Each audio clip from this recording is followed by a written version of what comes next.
واجيو دابا تسمعوا معايا ردود فعل الجزائريين الحقيقيين. حيد عليا هضرة بونيف وديك الهضرة الخاوية. سمعوا لي الجزائريين شنو تيقولوا وردة الفعل ديالهم على إطلاق سراح بوعلام صنصال. اسمعوا نتلاقاو في الآخر. ما اطلق صراح بوعلام صنصال بصبع البغل الطحان روحنا الدين زريعتك. انت اللي تقول ما يطلقوش، وخيانه عظمى وخاين الوطن. ملي طلقوها كطححنا. اي بورطون والله ما عندي والو مع صنصال. ربي سهل عليه، دار تصريحات، ربي سهل عليه. لو كان جينا دوله قويه ما يخافوش من التصريحات.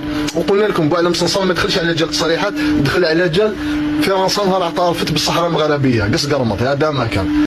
حبيت نخرج من عقلي، حبيت نخرج من مخي، حبيت نخرج من روحي. نسمع في بوتبريره يبرر كيفاش انه تبون استجاب لدعوه الرئيس نتاع المانيا ولا الشرطي نتاع المانيا اللي قال له خلط طلق لنا هدايا. كاع شو كانوا يجوا يتهدوا علينا احنا اليوم. يجي هذاك ترامب يقول لك نعطيك 60 يوم. ما نحبش كاع يزيد تسمع بينك وبين المغرب مشاكل. رجل عليا المشكل هذا. نعطيك 60 يوم رجل لي قضيه تاع الصحراء الغربيه. فاستجاب. ما فيش قوه في العالم اللي تقدر تضغط على الجزائر. او ماي جاد، واو. هذا هو المعقول. هذا هو رد فعل الجزائريين الحقيقيين. وحايد عليا هضرة بونيف والعفو رئاسي والعفو إنساني. كو كانت الإنسانية فيكم كو خرجتوا النهار الأول سد.